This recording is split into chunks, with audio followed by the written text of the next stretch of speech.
En Primera de Reyes, capítulo 18, verso 16 al 21, la palabra de Dios registra que Abdías fue a buscar a Acab y le informó de lo sucedido.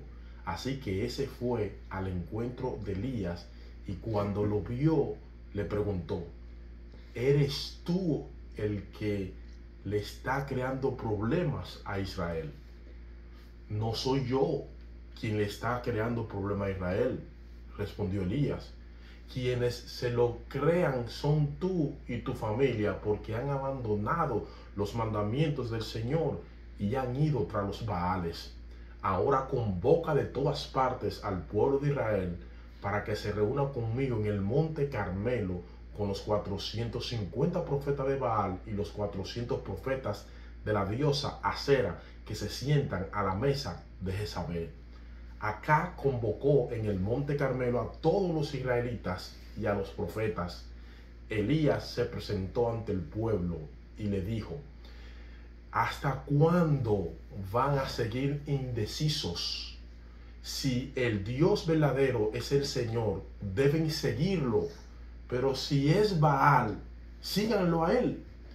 El monte Carmelo, amigo y hermano que me está viendo, tiene algo de espinazo que divide oblicuamente el reino en dos mitades, con una vertiente encarando el norte y otra encarando el sur.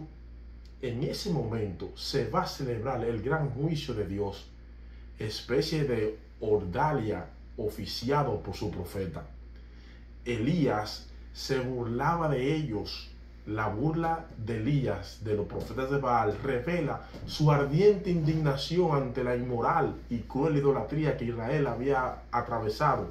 En su sarcasmo y su actitud nos dice su constante fidelidad al Dios a quien amaba y servía. Estando delante de Acab, Elías exigió que todo Israel fuese congregado para presenciar su encuentro con los profetas de Baal y Astartes sobre el monte Carmelo. La orden fue dada por alguien que parecía estar en la misma presencia de Jehová, y Acab obedeció enseguida, como si el profeta fuese el monarca y el rey un súbdito. Se mandaron veloces mensajeros a todo el reino para ordenar a la gente que se encontrasen con Elías y los profetas de Baal y Astarte en toda la ciudad. Temprano por la mañana del día señalado, las huestes del apóstata Israel, dominadas por la expectación, se reunieron cerca de la cumbre. Los profetas de Jezabel desfilaron en un despliegue impotente, con toda la pompa real. El monarca apareció, ocupó su puesto a la cabeza de los sacerdotes, mientras que los clamores de los idólatras le daban la bienvenida. Pero había apresión en el corazón de los sacerdotes al recordar que a la palabra del profeta la tierra de Israel se había visto privada de rocío y de lluvia durante 3 años y medio. Se sentían seguros de que se acercaba una terrible crisis. Los dioses en quienes habían confiado no habían podido demostrar que Elías fuese un profeta falso. Esos objetos de su culto habían sido extrañablemente indiferentes a sus gritos frenéticos, sus oraciones, sus lágrimas, su humillación, sus ceremonias repugnantes, sus sacrificios costosos e incesantes. Frente al rey Acab y a los profetas falsos, y rodeados por las huestes congregadas de Israel, estaba Elías de pie, el único que se había presentado para vindicar el honor de Jehová.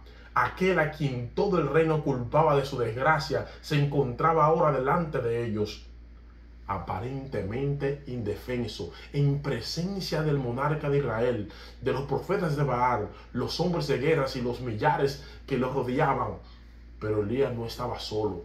Sobre él y en derredor de él estaban las huestes del cielo que le protegían, ángeles excelsos en fortaleza. Mirando el primero el altar de Jehová que estaba derribado y luego a la multitud, Elías clamó, amigo y hermano, con los tonos claros de una trompeta: ¿hasta cuándo claudicaréis vosotros entre dos pensamientos? Si Jehová es Dios, seguidle, y si Baal, id en pos de él. El pueblo no le contestó una palabra. En toda esa vasta asamblea, nadie se atrevió a revelarse leal a Jehová. Como una nube oscura, el engaño y la ceguera se habían extendido sobre Israel. Esta apostasía fatal no se había apoderado de repente de ellos, sino gradualmente, a medida que en diversas ocasiones habían dejado de oír la palabra de Jehová. El Señor aborrece la indiferencia y la deslealtad en tiempo de crisis para su obra. Todo el universo contempla con interés indecible las escenas finales de la gran controversia entre el bien y el mal.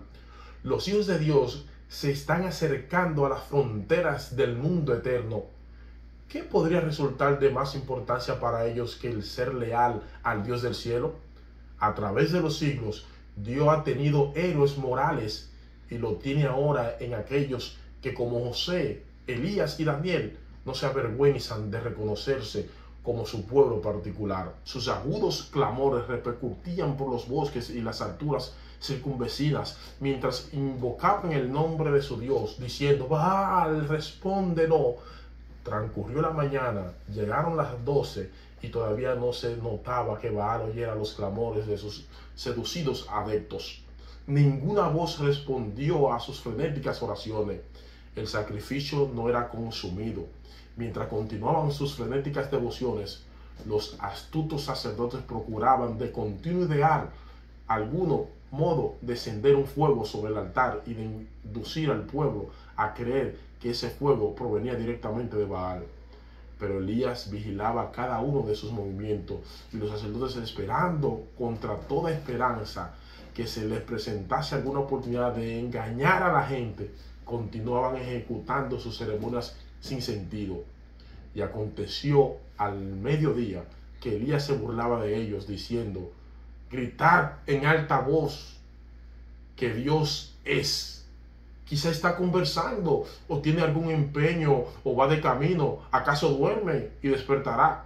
Y ellos clamaban a grandes voces y sajaban sus cuchillos y con lancetas conforme a su costumbre, hasta chorrear la sangre sobre ellos. Pasó el mediodía y aunque ellos profetizaban hasta el tiempo del sacrificio del presente, no había voz, ni quien respondiese ni escuchase. Gustosamente habrían acudido Satanás en auxilio de aquellos a quienes había engañado y que se le consagraban a su servicio. Gustosamente habrían mandado un relámpago para incendiar su sacrificio, pero Jehová había puesto límites y restricciones a su poder, y ni aun todas las artimañas del enemigo podían hacer llegar una chispa al altar de Baal. Por fin, enroquecidos por sus gritos, con ropas manchadas de sangre por las heridas que se habían infligido, los sacerdotes cayeron presa de la desesperación. Perseverando en su frenesí, empezaron a mezclar con sus súplicas terribles maldiciones para su Dios, el sol, mientras Elías continuaba velando atentamente, porque sabía que si mediante cualquier ardid los sacerdotes hubiesen logrado encender fuego sobre su altar, se le habría desgarrado a él inmediatamente. La tarde seguía avanzando. Los sacerdotes de Baal estaban ya cansados y confusos. Uno sugería una cosa y otro sugería otra, hasta que finalmente cesaron en sus esfuerzos. Sus gritos y maldiciones ya no repercutían en el Carmelo. Desesperados se retiraron de la contienda. Ya era la hora del sacrificio de la tarde, y Elías invitó así al pueblo: acercaos a mí. Mientras se acercaban temblorosamente, se puso a reparar el altar frente al cual hubo una vez hombres que adoraban al Dios del cielo. Para él, este montón de ruina era más precioso que todos los magníficos altares del paganismo. En la reconstrucción del viejo altar, Elías reveló a mi hermano su respeto por el pacto que el Señor había hecho con Israel cuando cruzó el Jordán para entrar en la tierra prometida. Escogiendo Elías 12 piedras conforme al número de las tribus de los hijos de Jacob, edificó con las piedras un altar en el nombre de Jehová. Los deleznados sacerdotes de Baal agotaron por sus vanos esfuerzos, aguardaban para ver lo que iba a hacer Elías. sentían odio hacia el profeta por haber propuesto una prueba que había revelado la debilidad e ineficiencia de sus dioses falsos, pero al mismo tiempo temían su poder. El pueblo también, temeroso y con el aliento en suspenso por la expectación, observaba mientras Elías continuaba sus preparativos. La calma del profeta resaltaba en agudo contraste con el frenético e insensato fanatismo de los partidarios de Baal. Una vez reparado el altar, el profeta cavó una trinchera en derredor de él y, habiendo puesto la leña en orden y preparado el novillo, puso esa víctima sobre el altar y ordenó al pueblo que regase con agua el sacrificio y el altar. Sus indicaciones fueron: henchid 4 cántaros de agua y derramadla sobre el holocausto y sobre la leña. Y dijo: hacedlo otra vez, y otra vez lo hicieron. Dijo aún: hacedlo la tercera vez, e hiciéndolo la tercera vez, de manera que las aguas corrían alrededor del altar, y había también henchido de agua la reguera.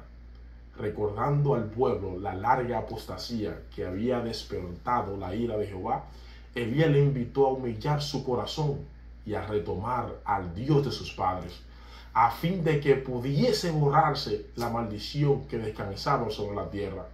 Luego, postrándose reverentemente delante de Dios invisible, elevó las manos hacia el cielo y pronunció una sencilla oración. Elías oraba. No repercutieron gritos sobre las alturas del Carmelo. Oró como quien sabía que Jehová estaba allí, presenciando la escena y escuchando sus súplicas. Los profetas de Baal habían orado desenfrenadamente e incoherentemente. Elías rogó con sencillez y fervor al Dios que manifestase su poderío sobre Baal, a fin de que Israel fuese inducido a regresar hacia él. Dijo el profeta en su súplica: Jehová, Dios de Abraham, Jehová, Dios de Isaac, de Israel, sea hoy manifiesto que tú eres Dios en Israel y que yo soy tu siervo y que por mandato tuyo he hecho todas estas cosas. Respondedme, Jehová, respondedme, para que conozca este pueblo que tú, oh Jehová, eres el Dios y que tú volviste atrás el corazón de ellos. Sobre todos los presentes pasaba un silencio opresivo en solemnidad. Los sacerdotes de Baal temblaban de terror, conscientes de su culpabilidad, veían llegar una presta retribución. Apenas acabó Elías de orar, bajaron del cielo sobre el altar llamas de fuego, como brillantes relámpagos, y consumieron el sacrificio, evaporaron el agua de la trinchera y devoraron hasta las piedras del altar. El resplandor del fuego iluminó la montaña y deslumbró a la multitud. En los valles que se extendían más abajo, donde muchos observaban, suspensos de ansiedad, los movimientos de los que estaban en la altura, se vio claramente el descenso del fuego, y todos se quedaron asombrados por lo que veían. Era algo semejante a la columna de fuego que al lado del mar Rojo separaba a los hijos de Israel de la hueste egipcia. La gente que estaba sobre el monte se postró llena de pavor delante del Dios invisible. No se atrevía a continuar mirando el fuego enviado del cielo. Temía verse consumida, convencido de que era su deber reconocer al Dios de Elías como el Dios de sus padres, al cual debían obedecer. Gritaron a una voz: Jehová es el Dios, Jehová es el Dios. Con sorprendente claridad, el clamor resonó por la montaña y repercutió por la llanura. Por fin Israel se despertaba del desengaño que estaba envuelto. Los sacerdotes de Baal presenciaban consternados la maravillosa revelación del poder de Jehová. Sin embargo, aún en su derrota y en presencia de la gloria divina, rehusaron arrepentirse de su mal proceder.